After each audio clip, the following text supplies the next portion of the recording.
ફેબ્રુઆરીની અંદર મહાનગરપાલિકાની ચૂંટણી થઈ શકે એવી શક્યતા નથી.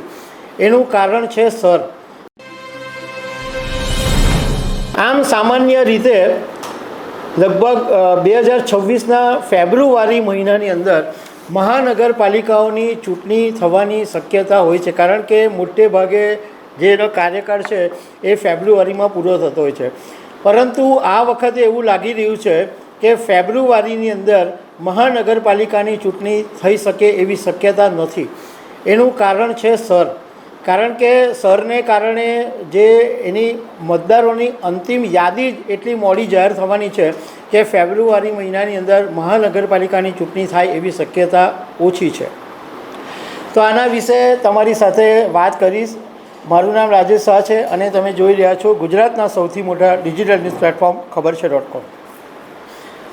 હવે બિહારની ચૂંટણીમાં ભારતના ચૂંટણી પંચે સ્પેશિયલ ઇન્ટેન્સિવ રિવિઝન એટલે સરની પ્રક્રિયા હાથ ધરેલી અને એની સફળતા પછી હવે ગુજરાત સહિત 12 રાજ્યોની અંદર પણ સરની પ્રક્રિયા શરૂ કરી દેવાની ગઈકાલે જાહેરાત કરી દેવામાં આવી. હવે સરની પ્રક્રિયા છે એમાં 4 નવેમ્બરથી 4 ડિસેમ્બર સુધી જે બૂથ લેવલ ઓફિસરો છે એ ઘરે ઘરે જઈને મતદારોની નોંધણી કરશે અને એમાં જે મતદારોના નામમાં કંઈક પણ ત્રુટિ હશે તો એના પુરાવા માંગી અને આખી એક નવી મતદાર યાદી તૈયાર થશે. એમાં પહેલાં ડ્રાફ્ટ યાદી પણ તૈયાર થશે, એટલે એમાં જે સુધારા વધારા કરવાના હશે એ થશે. અને એ પછી જે પ્રમાણે ચૂંટણી પંચે જાહેરાત કરી છે એ પ્રમાણે 7 ફેબ્રુઆરીએ આ મતદારોની જે અંતિમ યાદી છે એ તૈયાર થશે. તો એનો મતલબ એમ છે કે જનરલી જે મહાનગરપાલિકાઓની ચૂંટણી ફેબ્રુઆરી મહિનામાં થવાની શક્યતા છે એ આ સરનું અંતિમ યાદી 7 ફેબ્રુઆરીએ આવે તો મતદાન યાદી વગર ચૂંટણી થવી શક્ય નથી. અને એ તરત થશે બી નહીં, કારણ કે એમાં બધું ઘણા બધા જે કંઈક પ્રોબ્લેમ આવે કે આ તે બધું સોલ્યુશન કરતાં થોડીક વાર લાગશે. પણ એટલે જાણકારોનું કહેવું એમ છે કે હવે જે મહાનગરપાલિકાઓની ચૂંટણી છે એ લગભગ એપ્રિલ અથવા મે મહિનામાં થવાની શક્યતા છે. અને મહાનગરપાલિકાઓની સાથે સ્થાનિક સ્વરાજ્યની ચૂંટણીમાં જિલ્લા પંચાયત, તાલુકા પંચાયતની ચૂંટણી છે એ બધી પણ મોડી થશે.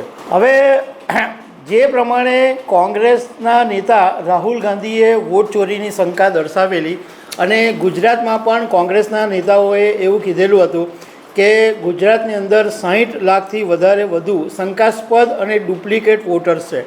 એટલે ગુજરાતની અંદર આખી જે મતદાર યાદી સુધારણા કાર્યક્રમ છે એમાં વાર લાગવાની શક્યતા છે. એટલે આનો ચૂંટણી મોડી થશે એને કારણે જે લોકો ચૂંટણીની અંદર ઝંપલાવવાનું વિચારી રહ્યા છે, જે સપના જોઈ રહ્યા છે, એના માટે થોડો સમય રાહ જોવી પડશે, કારણ કે એપ્રિલ પહેલાં ચૂંટણી થાય એવી શક્યતાઓ બહુ જ ઓછી દેખાઈ રહી છે.